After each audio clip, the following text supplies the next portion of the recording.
जय हिंद साथियों, मैं आपका फ्रेंड विजय अपने YouTube channel IT technical power strip पर स्वागत करता हूँ। फ्रेंड्स, हमारी जो अभी क्लासेस चल रही है वो बार्क स्किल टेस्ट की चल रही है। दोस्तों, ये जो हमारी क्लास है वो सिर्फ बार्क के लिए नहीं, अदर जो एग्जामिनेशन जैसे डीआरडीओ है, इसरो की जो तैयारी कर रहे हैं, जो ट्रेड टेस्ट है या स्किल टेस्ट है, उनके लिए भी हेल्पफुल रहेगी। दोस्तों, कल की क्लास में ट्रेड टेस्ट जो हमारा ट्रेड टूल होता है उनको देखा था। अगर अभी तक आपने वो वीडियो नहीं देखा है तो वीडियो के डिस्क्रिप्शन बॉक्स में जाकर वो वीडियो देख सकते हैं। दोस्तों, आज का जो हमारा वीडियो रहेगा वो मेजरिंग जो हमारा जो मीटर होता है, मेजरिंग जो मीटर होते हैं उनके बारे में देखेंगे, मेजरिंग इंस्ट्रूमेंट जिसको बोलते हैं। ठीक है, अलग अलग तरह के मीटर को देखेंगे और उसके बारे में अध्ययन करेंगे कैसे ये कार्य करता है। दोस्तों, हमारा जो अभी आज हम जो वीडियो देखेंगे वो सभी तरह के मीटर इसमें इंक्लूड होंगे। अभी इसका हम कनेक्शन नहीं देखेंगे, लेकिन सभी तरह मीटर के बारे में जरूर देखेंगे कि जो जो मीटर होता है, कनेक्शन इनका हम अलग वीडियो में देखेंगे। अभी आज हम सिर्फ क्या देखेंगे, इनके मीटरों के बारे में अध्ययन करेंगे। अलग अलग तरह के मीटर कौन कौन से होते हैं, इनमें सभी मीटरों को हमने इंक्लूड किया है। तो उम्मीद है आपको दोस्तों वीडियो पसंद आएगा। दोस्तों, हमारा जो पहला जो इंस्ट्रूमेंट दोस्तों, इसको हम क्या बोलते हैं, डिजिटल क्लैंप ऑन मीटर। क्या बोलते हैं, डिजिटल क्लैंप ऑन मीटर। ये क्या कार्य करता है, चालू लाइन में इससे हम क्या कर सकते हैं, वोल्टेज का मेजरमेंट कर सकते हैं। क्लैंप ऑन मीटर क्या करता है, वोल्टेज को मापने के मेजरमेंट के काम आते हैं। ठीक है, ये हमारा डिजिटल क्लैंप ऑन मीटर है। इसमें हम जो थोड़ा बहुत रेजिस्टेंस वगैरह वो भी हम मेजरमेंट कर सकते हैं। वोल्टेज की भी इसमें होती है, एम्पियर वगैरह जो भी है। उसके अलावा ओम वगैरह, जैसे मल्टीमीटर होता है, मल्टीमीटर के विषय भी हम देखेंगे। एसी का एसी में वोल्टेज, और उसके अलावा ओम वगैरह में प्रतिरोध है, वो ये सारा क्लैंप ऑन मीटर मापता है। ठीक है, इसको हम क्या बोलते हैं, डिजिटल क्लैंप ऑन मीटर कहते हैं। अगला जो दोस्तों अगला जो इंस्ट्रूमेंट है इसको क्या बोलते हैं, डिजिटल टेकोमीटर। क्या बोलते हैं, डिजिटल टेकोमीटर। डिजिटल टेकोमीटर दोस्तों क्या कार्य करता है कि ये जैसे चालू वस्तु जो होती है, घूमती हुई वस्तु है, घूमती हुई वस्तु की क्या करता है, आरपीएम मापता है। किस मापता है, राउंड प्रति मिनट में। ये घूमते हुए जो मशीन है उनकी चक्रों की संख्या को ज्ञात करने के लिए यूज होता है, आरपीएम जिसको हम बोलते हैं। जैसे कोई भी मोटर होती है, पंखे की गति होती है, जैसे आपने ये उसी तरह कार्य करता है जैसे हमारा गाड़ी का ओडोमीटर होता है। गाड़ी का ओडोमीटर जैसे होता है वैसे ही ये करता है। गाड़ी का ओडोमीटर जो होता है पहिए की आरपीएम को, पहिए के जैसे हमारा गाड़ी का ओडोमीटर होता है वो काम करता है, वैसे ही गाड़ी का ओडोमीटर जो होता है जो हमारी पहिए की गति को मापता है, वैसे ही ये क्लैंप ऑन मीटर क्या करता है, चालू जो भी मोटर होती है उसकी गति को मेजरमेंट कर सकता है। इसको हम क्या कहते हैं, डिजिटल टेकोमीटर। कई बार एग्जाम पूछा भी आता है कि सिक्रोनस मोटर होती है या जो भी मोटर होती है उसकी गति को मापने किसका यूज करते हैं, तो हम डिजिटल टेकोमीटर का यूज करते हैं। किसका करता है, डिजिटल टेकोमीटर। इसको हम टेकोमीटर भी बोल सकते हैं। एक टेको जनरेटर भी होता है इसमें। टेकोमीटर में क्या होता है, इसमें मेनली क्या काम करता है, ये उसके ये लेजर बीम के जैसे काम करता है। हम कोई भी चीज पर हम लेजर बीम डाल के, इसमें देखिए आपको यहाँ से क्या निकलती है, लेजर बीम निकलती है। तो लेजर बीम डाल के हम डायरेक्ट क्या कर सकते हैं, उसके आरपीएम को डायरेक्ट बिना बंद किए इसके आरपीएम को कोई भी मशीन के हम माप सकते हैं। तो ये कार्य क्या करता है, डिजिटल टेकोमीटर हमारा करता है। अगला दोस्तों हमारा मीटर है, इसको हम क्या बोलते हैं, ये हमारा एसी का मीटर है। एसी का मीटर है, इसको हम बोलते हैं ए मीटर। क्या बोलते हैं, अ मीटर बोलते हैं या ए मीटर भी इसको कहते हैं। अ मीटर का सबसे ज्यादा पूछा जाना इसको दोस्तों हम क्या बोलते हैं, अ मीटर बोलते हैं। ये किसका है, डीसी का है। किसका है, डीसी का है। अब दोस्तों अ मीटर और वोल्ट मीटर ध्यान से सुनिएगा। अ मीटर और वोल्ट मीटर जो होते हैं दो तरह के होते हैं, एक तो होता है एमसी टाइप और एक होता है एमआई टाइप। एक होता है एमसी और एक होता है एमआई। एमसी को हम क्या बोलते हैं, मूविंग कॉइल टाइप इंस्ट्रूमेंट बोलते हैं, और एमआई को हम क्या बोलते हैं, मूविंग आयरन टाइप बोलते हैं। ये जो इंस्ट्रूमेंट है दोस्तों ये एमसी टाइप का है, क्योंकि ये किस पर कार्य करता है, डीसी पर। और ये अ मीटर जो है ये डीसी वाला अ मीटर है। ठीक है, यहाँ पर ये इसका सिंबल भी बना हुआ है, इसको आपको दिख रहा होगा सिंबल। ठीक है, ये सिंबल को बताने के लिए है। अ मीटर का यूज हम किस में करते हैं, धारा के मेजरमेंट में करता है। अ मीटर किस क्रम लगता है, श्रेणी क्रम करता है। ये यहाँ पर आपको सिंबल दिख रहा होगा, ये सीधी लाइन है, ये डीसी के डीसी को मापने के लिए, अ मीटर को, एम्पियर को मापने के लिए। अब इसमें दोस्तों इसकी रेंज देखिए, 0, 5, 10, 15, 20, 25, इसमें आपको रेंज भी पूछ सकता है अलग अलग। यहाँ से देखिए, यहाँ पर अगर आपको अ मीटर में अगर पूछ ले रीडिंग लेना, तो रीडिंग लेनी भी आपको आनी चाहिए। यहाँ से देखिए, ये 1, 2, 3, 4, 5 आपको देखिए लाइनें दिख रही होगी। ठीक है, उसके बाद में 5, 6, 7, 10 आपको लाइनों के अनुसार क्या करता है, यहाँ पर क्या करना है, मीटर एम्पियर को क्या करना है, मेजरमेंट करना है। एम्पियर मीटर का पूछा जाता है कनेक्शन किस क्रम में कहता है, तो अ मीटर या एम्पियर मीटर कनेक्शन किस क्रम करता है, सीरीज क्रम में करता है, श्रेणी क्रम करता है। ये किस टाइप का है, डीसी मूविंग कॉइल टाइप का ये इंस्ट्रूमेंट है। डीसी मूविंग कॉइल टाइप का। मूविंग कॉइल जो इंस्ट्रूमेंट होता है ओनली ओनली सिर्फ ये किस पर काम करता है, डीसी पर। किस पर करता है, डीसी पर। ये ए मीटर जो है डीसी पर कार्य करता है सिर्फ। जबकि एमआई जो इंस्ट्रूमेंट होता है, यानी मूविंग आयरन जो इंस्ट्रूमेंट होता है, वो एसी और डीसी दोनों पर कार्य कर सकता है। अब अगला इसमें सवाल आपको ये पूछ सकता है एग्जामिनर कि क्या हम अमीटर को वोल्ट मीटर में कन्वर्ट कर सकते हैं या नहीं कर सकते हैं? तो बिल्कुल कर सकते हैं। अगर आपको पूछ ले कि अमीटर का आंतरिक प्रतिरोध, अमीटर की दोस्तों बात हो रही है, तो अमीटर का आंतरिक प्रतिरोध क्या होना चाहिए? तो न्यूनतम होना चाहिए, कम से कम होना चाहिए, शून्य होना चाहिए। आदर्श अमीटर का बात करें, आदर्श अमीटर की बात करें तो आदर्श अमीटर का प्रतिरोध कितना होता है? शून्य होता है। और अमीटर का प्रतिरोध कम से कम होना चाहिए, कम से कम होना चाहिए, क्योंकि तभी ये धारा का मेजरमेंट कर पाएगा। अब बात करते हैं क्या अमीटर को वोल्ट मीटर में चेंज किया जा सकता है?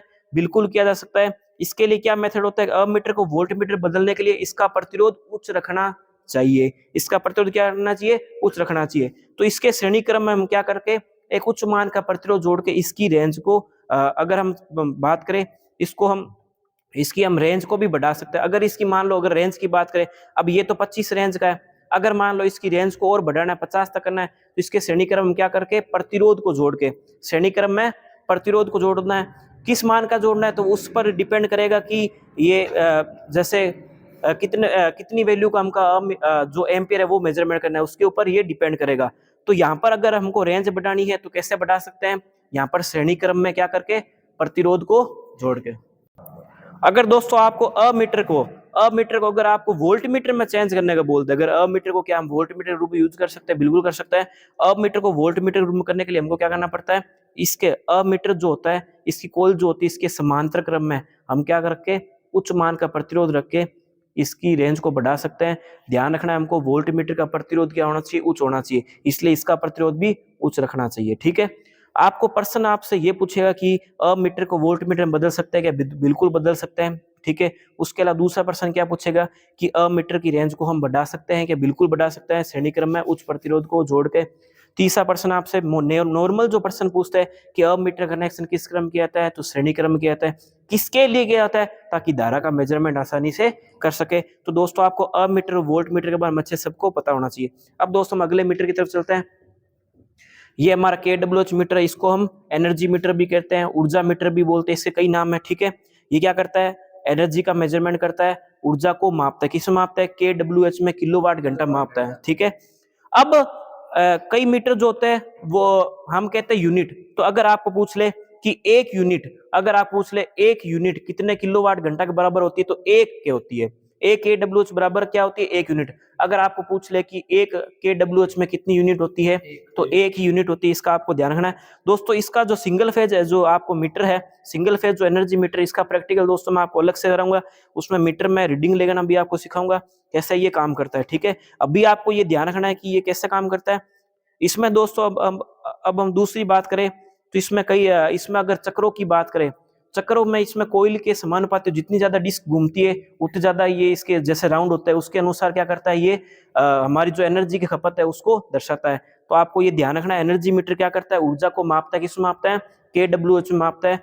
ठीक है। आपको इसको ध्यान रखना है। थोड़ा बहुत आपको बेसिक पता होना चाहिए। KWH का मतलब क्या होता है? किलोवाट घंटा मीटर। किलोवाट घंटा मीटर बोलते हैं इसको। KWH यानी किलोवाट घंटा मीटर इसको कहते हैं। अब दोस्तों हम अगले मीटर की तरफ चलते हैं। ये हमारा दोस्तों वोल्ट मीटर है।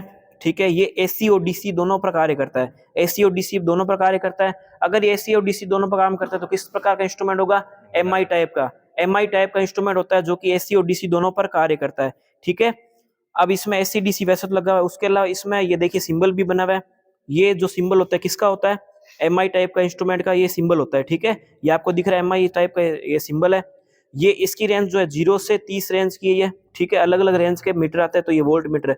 वोल्ट मीटर में आगे आपको अलग रेंज का बताऊंगा, उसमें वोल्ट मीटर के और उसमें चीजें बताएंगे। जैसे ये वोल्ट मीटर हम ले लेते हैं। अब ये हमारे पास में एक अलग वोल्ट मीटर है। इस वोल्ट मीटर की अगर हम रेंज की बात करें तो 0 से 300 वोल्ट की रेंज का है। वैसे 0 से 400 वोल्ट की रेंज का भी आ सकता है, 500 वोल्ट की रेंज का भी आ सकता है। वो वोल्टेज ग्रेडिंग पर डिपेंड करता है।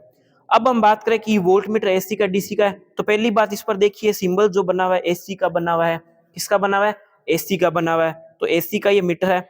अब हम दूसरी बात करें कि वोल्ट मीटर का सबसे पहले बात करें किस क्रम में कनेक्शन किया जाता है, तो वोल्ट मीटर का जो कनेक्शन होता है किस क्रम में किया जाता है? समांतर क्रम में। किस क्रम किया जाता है? समांतर क्रम में। वोल्ट मीटर कनेक्शन जो हम करते हैं समांतर क्रम करते हैं। अगर हमको पूछ ले कि वोल्ट मीटर की अगर हमको रेंज बढ़ानी हो, वोल्ट मीटर की अगर हमको रेंज बढ़ानी, तो रेंज बढ़ाने का तरीका क्या होता है कि वोल्ट मीटर का जो प्रतिरोध होता है, वोल्ट मीटर का जो प्रतिरोध होता है वो क्या होना चाहिए, कम से अधिक से अधिक होना चाहिए। वोल्ट मीटर का प्रतिरोध की बात करें तो अधिक से अधिक होना चाहिए। तो आपको ये ध्यान रखना है कि वोल्ट मीटर का प्रतिरोध क्या होना चाहिए, उच्च होना चाहिए। अगर आप पूछ ले कि आदर्श जो वोल्ट मीटर होता है, आदर्श जो वोल्ट मीटर होता है उसका प्रतिरोध कितना होता है, वो कितना होता है, उच्च मान का होता है। अब दोस्तों ये वोल्ट मीटर के, अगर वोल्ट मीटर की अगर हमको रेंज को बढ़ाना है, वोल्ट मीटर का प्रतिरोध क्या होना चाहिए, उच्च होना चाहिए। तो श्रेणी क्रम में इसके क्या करके उच्च मान का प्रतिरोध के इसकी क्या कर सकते हैं, हम जो रेंज होती है उसको हम बढ़ा सकते हैं। तो हमने वोल्ट मीटर का देख लिया। वोल्ट मीटर की रेंज को बढ़ाने का तरीका क्या है कि श्रेणी क्रम में उच्च मान का प्रतिरोध हम जोड़ के वोल्ट मीटर की रेंज को बढ़ा सकते हैं। अगर वोल्ट मीटर का अमीटर में कन्वर्सेशन पर्सन जो वोल्ट मीटर का अमीटर की कन्वर्सेशन की बात करें, परिवर्तन की बात करें, तो क्या पॉसिबल है, बिल्कुल पॉसिबल है। समांतर क्रम में निम्न मान का प्रतिरोध जोड़ के हम क्या कर सकते हैं, इसकी रेंज को हम क्या कर सकते हैं, कम, यानी कि वोल्ट मीटर अमीटर में बदला जा सकता है। क्योंकि अमीटर का प्रतिरोध क्या होना चाहिए, निम्नतम होना चाहिए। और वोल्ट मीटर की बात करें तो वोल्ट मीटर प्रतिरोध क्या होना चाहिए, उच्च होना चाहिए। वोल्ट मीटर प्रतिरोध क्या होना चाहिए, उच्च होना चाहिए। और अमीटर का प्रतिरोध की बात करें तो वो क्या होना चाहिए, निम्नतम होना चाहिए। ये आपको ध्यान रखना है। अब दोस्तों अगला जो मीटर है, बड़ा इंपॉर्टेंट मीटर की बात करते हैं। तो ये इसको हम क्या बोलते हैं, डिजिटल मल्टीमीटर, मल्टीमीटर कहते हैं। एक एनालॉग टाइप का भी होता है, ये कौन सा, डिजिटल टाइप का, ठीक है। इसमें ये वोल्टेज की, मल्टीमीटर का आपको यूज पता होना चाहिए। मल्टीमीटर में ये आपको एसी का वोल्टेज मेजरमेंट करने के लिए 200 या 750। अब बात करिए अमीटर, ये जो आपको दिख रहा है, देखिए ये जो अमीटर है ये एम्पियर जो मापता है।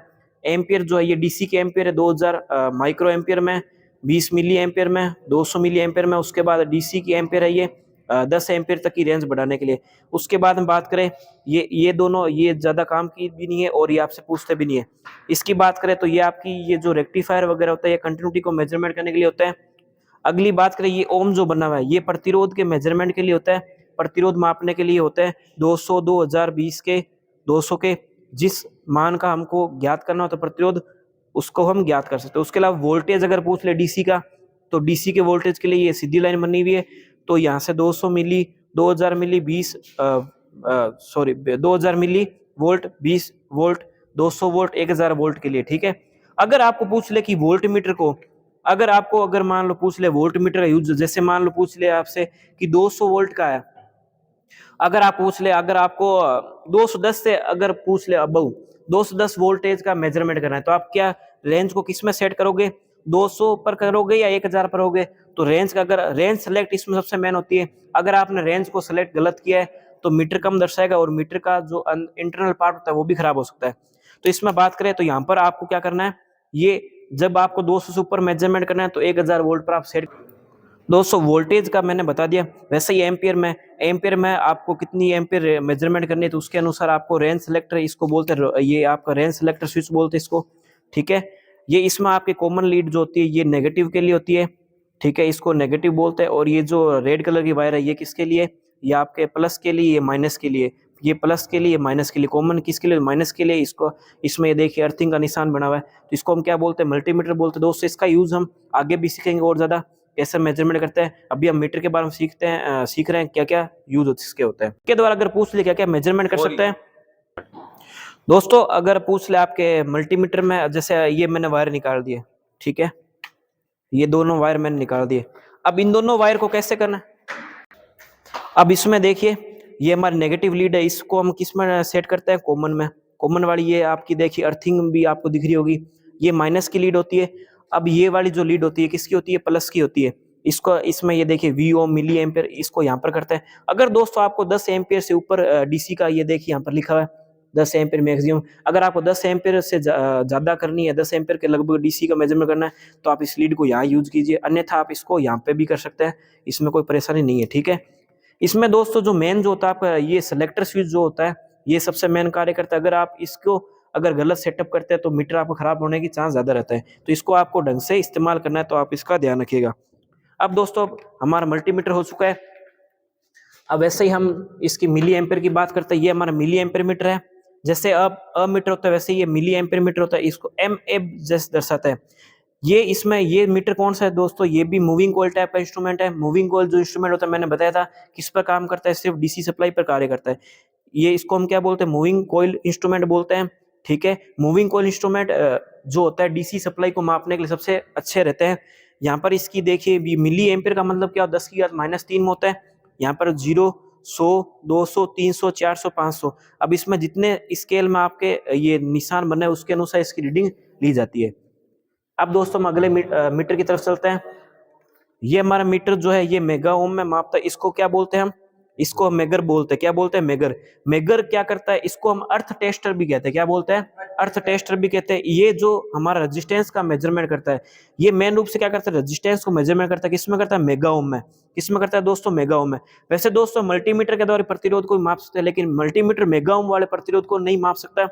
उसके लिए हम किसका यूज करते हैं, इसका यूज करते हैं। अगर हमको पूछ ले कि घर की अर्थिंग, घर की जो वायरिंग होती है उसके इंसुलेशन चेक करने के लिए किसका यूज करते हैं, तो इसी का मेगर का उपयोग होता है। अगर अर्थ का इंसुलेशन चेक करना होता है, अर्थ का प्रतिरोध मापना होता है, उसके लिए भी हम किसका यूज करते हैं, मेगर का करता है। दोस्तों मेगर का प्रैक्टिकल मैं अलग से कराऊंगा आपको, उसमें अंडरग्राउंड केबल में अलग अलग तरह के जो टेस्ट होते हैं वो भी मैं आपको बताऊंगा। तो ये मेगर में क्या करता है, ये आपका मेगा ओम में क्या करता है, प्रतिरोध दर्शाता है। ये इसमें 2 लीड लगी हुई है। ठीक है, ये मेगा ओम में प्रतिरोध बताएगा।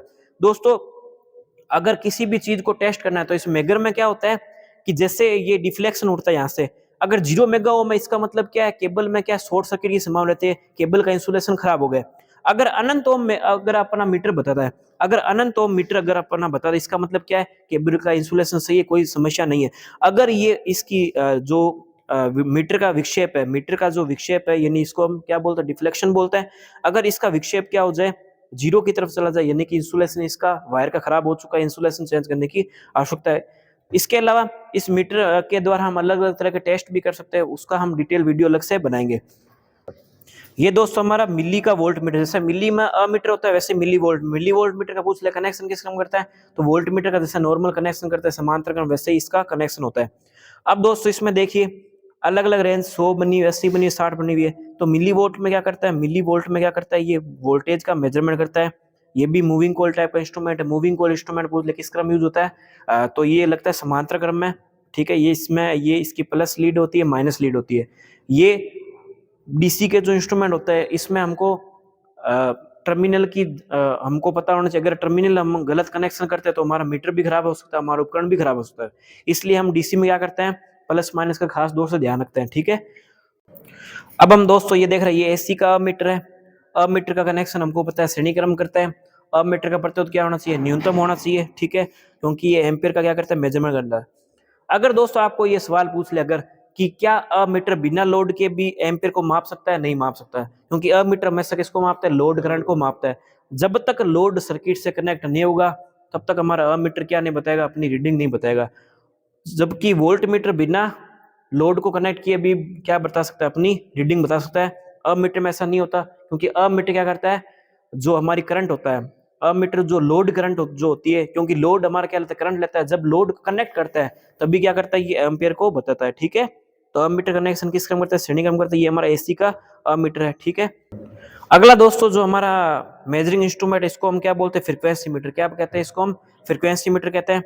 इसमें देखिए आपको छोटी छोटी पत्ती दिखाई दे रही है। ये क्या करता है, किसी भी जैसे आवर्ती है, आवर्ती मीटर जो इसको बोलते हैं हर्ज मीटर। क्या बोलते हैं, हर्ज मीटर भी बोलते हैं और आवर्ती मीटर या फ्रीक्वेंसी मीटर भी कहते हैं। ये क्या करता है, आवर्ती को मापता है। जैसे आपको पता है कि कोई भी चीज में कंपन पर आधारित ये पत्ती होती है। ठीक है, इसमें पत्तियां लगी होती है, छोटी छोटी पत्तियां होती है, इस पर ये पत्तियां होती है। जैसे ही एक निश्चित मान की एम्पियर जो फ्रीक्वेंसी सेट होती है उस पर ये क्या करती है, पत्ती कंपन करना स्टार्ट कर देती है। उसी से हमको क्या पता लगता है कि इसकी फ्रीक्वेंसी इतनी है। ठीक है, तो फ्रीक्वेंसी मीटर का कार्य क्या होता है, फ्रीक्वेंसी का मेजरमेंट करना होता है। अगर पूछ ले फ्रीक्वेंसी मीटर को किस क्रम लगाते हैं, तो फ्रीक्वेंसी मीटर कनेक्शन भी वोल्ट मीटर की तरह समांतर क्रम लगता है। ठीक है, इसमें छोटी छोटी पत्ती क्या करती है, कंपन पर आधारित, जैसे कंपन ज्यादा होता है 50 फ्रीक्वेंसी के, उस फ्रीक्वेंसी के एक एक्चुअल फ्रीक्वेंसी के लिए इसमें कंपन जिस पत्ती में ज्यादा होता है वो इसकी क्या होती है, फ्रीक्वेंसी होती है। मान लीजिए 50 हर्ट्ज जो है भारत में, तो 50 फ्रीक्वेंसी के लिए पत्ती क्या करेगी, ज्यादा कंपन करेंगी। तो उसी के अनुसार हम क्या कर सकते हैं, इसमें हम क्या कर सकते हैं, फ्रीक्वेंसी का पता लगा सकते हैं। अब दोस्तों हमारा जो अगला जो मीटर है, बड़ा इंपॉर्टेंट मीटर है, इसको हम बोलते हैं दोस्तों वाट मीटर। क्या बोलते हैं, वाट मीटर बोलते हैं। वाट मीटर का यूज पूछ ले किसके लिए करते हैं, वाट मीटर यूज किसके लिए करते हैं, वाटेज मापने के लिए। वाटेज जो होती है टोटल वाट। ठीक है, किसकी, सर्किट की। एक तो शक्ति यांत्रिक होती है और एक होती है वैद्युतीय शक्ति। ये मीटर क्या करता है, वैद्युतीय शक्ति को मापता है, क्योंकि इलेक्ट्रिकल सर्किट का ही हम पढ़ते हैं, तो इलेक्ट्रिकल शक्ति को ये वाट मीटर माप सकता है। इसमें 0 वोल्ट, 1000 वोल्ट, ये इसमें आप जो आपके ये इसमें लगा रखें, अलग अलग इसमें जो सिंबल बना रखें, उसी के अनुसार हम क्या करते हैं, मेजरमेंट करते हैं इसमें, जैसे लोड का लगाते हैं। अब दोस्तों जो वाट मीटर होते हैं, वाट मीटर में अगर आप पूछ ले टर्मिनल कितने होते हैं, तो इसमें 4 टर्मिनल होते हैं, 4 तरह के टर्मिनल होते हैं, MLCV 4 तरह के टर्मिनल होते हैं। इनको हम क्या करते हैं, सर्किट में RLC जो सर्किट होता है इसमें वाट मीटर का यूज करते हैं, ठीक है। RLC सर्किट होता है उसमें वाट मीटर यूज करते हैं। इसमें 2 तरह की कॉइल होती है, एक तो PC होती है, एक CC होती है। पीसी कॉइल जो होती है, इसमें पीसी कॉइल को हम क्या बोलते हैं, वोल्टेज कॉइल बोलते हैं या पोटेंशियल कॉइल बोलते हैं। ये क्या करती है, जो हमारा जो वोल्टेज के समांतर क्रम में लगती है, और जो हमारी सीसी कॉइल जो होती है वो लोड के श्रेणी क्रम में लगती है, ठीक है। तो MLCV 4 तरह के टर्मिनल होते हैं। इसका कनेक्शन दोस्तों जब मैं RLC आपको बताऊंगा तो उसमें इसका कनेक्शन बताएंगे कि कैसे इसका कनेक्शन किया जाता है। अभी हम सिर्फ मीटर के बारे में पढ़ रहे हैं। तो ये हमारा वाट मीटर होता है। वाट मीटर जो होता है, वोल्टेज और करंट दोनों के गुणनफल से क्या बनता है, वाटेज बनता है। तो इसमें 2 तरह की कॉइल बनती है, एक तो पोटेंशियल कॉइल होती है, कौन सी होती है, करंट कॉइल होती है। करंट कॉइल लोड के श्रेणी क्रम में, और पोटेंशियल कॉइल जो होती है वो समांतर क्रम लगती है सप्लाई के, ठीक है। उसी के अनुसार हम क्या करते हैं, वोल्टेज का मापन करते हैं। अगला जो दोस्तों हमारा मेजरिंग इंस्ट्रूमेंट, इसको हम दोस्तों क्या बोलते हैं, कोज 5 मीटर। इसको हम पावर फैक्टर मीटर के नाम से भी जानते हैं। कोज 5 मीटर दोस्तों क्या करता है कि हमको पता है कि पावर फैक्टर क्या होता है, वोल्टेज और करंट के बीच का जो फेज एंगल होता है उसको हम क्या कहते हैं, पावर फैक्टर मीटर कहते हैं। पावर फैक्टर मीटर हमारा क्या करता है, इसमें देखिए ये इस तरफ की जो रीडिंग है ये IND यानी इंडक्टिव लोड है, और CAP यानी कैपेसिटिव लोड है। ये कोज 5 मीटर एक्चुअल में क्या करता है, इसमें भी टर्मिनल उतने ही होता है जिसमें, जैसे वाट मीटर में भी उतनी कॉइल होती है जिसमें वाट मीटर में, जैसे इसमें भी उतनी कॉइल जितनी वाट मीटर में होती है, ठीक है। समझ में आ रहा है आपको। तो इसमें 4 तरह के टर्मिनल होते हैं, इसमें भी PC CC दोनों तरह की कॉइल लगती है। हाँ, नंबर ऑफ कॉइल की संख्या अधिक या कम हो सकती है, लेकिन इसमें कॉइल 2 तरह की बनेगी, एक तो पोटेंशियल कॉइल बनेगी, एक CC कॉइल बनेगी, ठीक है। CC कॉइल जो होगी लोड के श्रेणी क्रम में लगेगी, और पोटेंशियल कॉइल जो होती है वो हमारी सप्लाई के समांतर क्रम लगती है, ठीक है। अब हम इसके बाद थोड़ा डिटेल से और जानते हैं। जो हमारा दोस्तों पावर फैक्टर मीटर होता है, ये किसके बीच में कार्य करता है, 0 से 1 के बीच में काम करता है। अगर दोस्तों हमारा लोड क्या है, हमारा रेजिस्टिव लोड है, अगर प्रतिरोधी लोड है, तो हमारा पावर फैक्टर मीटर क्या दर्शाएगा, 1, यानी कि एक तरीके से वो DC सर्किट की भांति कार्य करता है, ठीक है। वैसे शुद्ध प्रतिरोधी सर्किट होता नहीं है, लेकिन हम व्यवहारिक रूप से मानते हैं। अब दोस्तों अगर हमारे सर्किट में कोई कैपेसिटिव लोड लगा हुआ है, तो इस मीटर का विक्षेप क्या हो जाएगा, राइट हैंड साइड, नहीं यहाँ पर CAP लिखा है, तो इस साइड मीटर का डिफ्लेक्शन जो है, विक्षेपण इस साइड हो जाएगा। अगर दोस्तों बात करें, अगर हमने कोई मोटर लगा रखी है या कोई चौक लगा रखी है, तो उस कंडीशन में क्या होगा, हमारा जो पावर फैक्टर मीटर है इसका विक्षेप जो है वो लेफ्ट हैंड साइड हो जाएगा, इस साइड में हो जाएगा। यानी इससे हमको पता लग जाए ये हमारा इंडक्टिव लोड है। ये क्या करता है, वोल्टेज और करंट के बीच का जो अंतर होता है ये हमको पता है पावर फैक्टर होता है। उम्मीद दोस्तों आपको अच्छे समझ में आया होगा। अगर दोस्तों इस मीटर का विक्षेप अगर CAP यानी कैपेसिटिव लोड की तरफ हो, इसका मतलब क्या होता है, हमारा जो सर्किट है वो लीडिंग पावर फैक्टर वाला है। अगर दोस्तों इस मीटर का विक्षेप IND यानी कि इंडक्टिव लोड की तरफ आ जाए, इसका मतलब क्या, हमारा जो पावर फैक्टर है, शक्ति गुणांक है, वो किस प्रकार का, लेगिंग प्रकार का है। लेगिंग और लीडिंग क्या होता है दोस्तों, इसके बारे में थोड़ा बताता हूँ। लीडिंग का मतलब यानी जो राशि आगे चलती है उसको हम क्या कहते हैं, लीडिंग। कैपेसिटर हमको पता है कि वोल्टेज की एनर्जी को स्टोर करता है, किसकी एनर्जी को स्टोर करता है, वोल्टेज की एनर्जी को। तो उस कंडीशन में करंट आगे चली जाती है, तो मीटर विक्षेप इस साइड होगा। अब बात करें इंडक्टिव लोड की, तो कॉइल जो होती है, इंडक्टिव सर्किट जो होता है वो क्या करता है, करंट की एनर्जी को स्टोर करता है, तो करंट को वहीं रोक लेगा, करंट को आगे नहीं जाने देगा, करंट के मान का क्या करेगा, विरोध करेगा। तो हमारा जो क्या होगा, जो मीटर का विक्षेप है, यानी कि हमारी करंट क्या पीछे रह जाएगी, उस कंडीशन में हमारा जो ये मीटर का विक्षेप है ये इस तरफ हो जाएगा। तो दोस्तों उम्मीद है आपको हमारी वीडियो पसंद आई होगी। दोस्तों चैनल पर नए, चैनल को सब्सक्राइब जरूर कीजिए, और वीडियो को देखिए शेयर भी जरूर कीजिए। दोस्तों आज की वीडियो को हम यहीं समाप्त करते हैं, मिलते हैं नेक्स्ट वीडियो में, तब तक जय हिंद, जय भारत।